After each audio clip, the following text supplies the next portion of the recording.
स्वागत है आप सभी का मेरे चैनल पर। मैं आपकी दोस्त लता शर्मा। यदि आप मेरे चैनल पर पहली बार आए हैं तो चैनल को सब्सक्राइब करना ना भूलें और यदि आपको वीडियो पसंद आता है तो वीडियो को लाइक एंड शेयर अवश्य करें। आज हम इस वीडियो में बात करने वाले हैं दशहरा क्यों मनाया जाता है और इसकी पौराणिक कथाएं क्या हैं। तो आइए फिर शुरू करते हैं। दशहरा 10 दिनों तक चलने वाला हिंदू त्योहार है। पहले 9 दिनों को नवरात्रि के रूप में मनाया जाता है और 10वें दिन जब रावण का वध होता है तो दशहरा मनाया जाता है। इस वर्ष दशहरा शनिवार 24 अक्टूबर 2023 को मनाया जाएगा। दशहरा हिंदू महीने में आश्विन के 10वें दिन मनाया जाता है। दशहरा भारत के प्रमुख त्योहारों में से एक है और पूरे देश में मनाया जाता है। दशहरा भगवान राम की राक्षस रावण पर जीत को चिन्हित करने के लिए मनाया जाता है, जो बुराई पर अच्छाई की जीत का प्रतीक है। दशहरे पर रावण के विशाल पुतले आतिशबाजी के साथ जलाए जाते हैं, जो प्रकाश द्वारा अंधेरे को खत्म करने का प्रतीक है। दशहरा अगले बड़े त्योहार दिवाली का मार्ग भी प्रशस्त करता है, जिसे पूरे भारत में बहुत धूमधाम और उत्साह के साथ मनाया जाता है। दिवाली दशहरा के 20 दिन बाद मनाई जाती है और राक्षस रावण को मारने के बाद भगवान राम, सीता और लक्ष्मण की अयोध्या वापसी का प्रतीक है। तो आइए सुनते हैं दशहरा पर्व की कथा। त्रेता युग में जब रावण जैसे पापी राजा का अत्याचार बहुत बढ़ गया था तथा उसके कारण धर्म का नाश होने लगा था, तब सभी देवी देवता सहायता मांगने भगवान विष्णु के पास गए। यदि सृष्टि में धर्म की हानि होने लगती है तथा अधर्म जीतने लगता है, तब तब भगवान विष्णु जन्म लेते हैं। वे धर्म की पुनः स्थापना करते हैं। इसलिए भगवान विष्णु ने अयोध्या के राजा दशरथ के घर पुत्र के रूप में जन्म लिया, जिनका नाम श्री राम था। महर्षि वशिष्ठ से उन्होंने शिक्षा ग्रहण की तथा उसके बाद पुनः अयोध्या आ गए।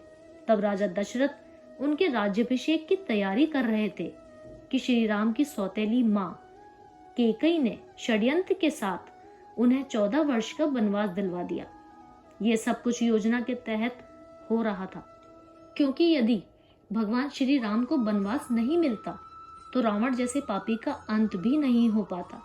14 वर्ष का वनवास भी आवश्यक था, क्योंकि रावण की राक्षसों की सेना इतनी वर्षों में बहुत बड़ी हो गई थी तथा भयंकर राक्षस भारत की धरती पर हर जगह फैल चुके थे।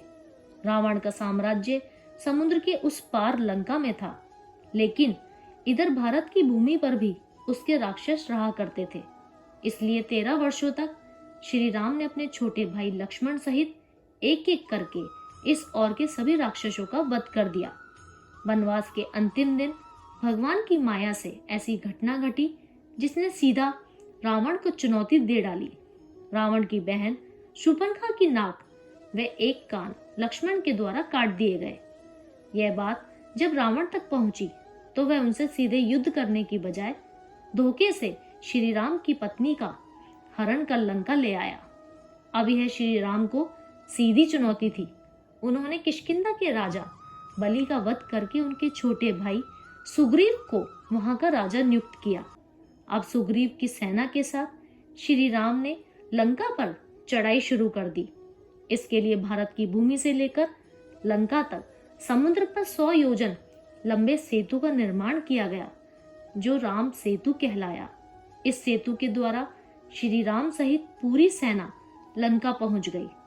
फिर भीषण युद्ध शुरू हुआ, जिसमें एक एक करके रावण के सभी पराक्रमी योद्धा, भाई, बंधु, पुत्र इत्यादि मारे गए।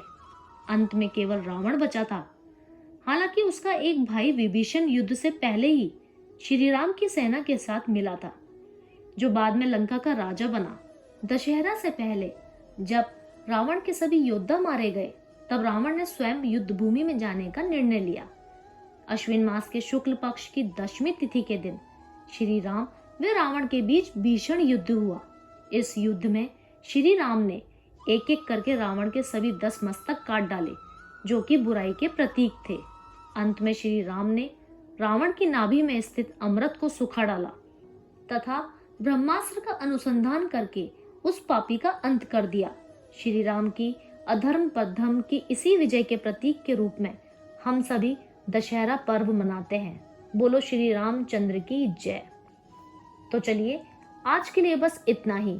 इसके अलावा आपके जीवन को लेकर आपके मन में कोई प्रश्न है, कोई शंका है और आप उसका उपाय जानना चाहते हैं तो हमें आप अपना नाम, जन्म तिथि, जन्म स्थान, समय और राशि कमेंट बॉक्स में बताएं, जो हमारी टीम अवश्य ही आपको समाधान बताएगी और आपसे संपर्क करेगी। धन्यवाद।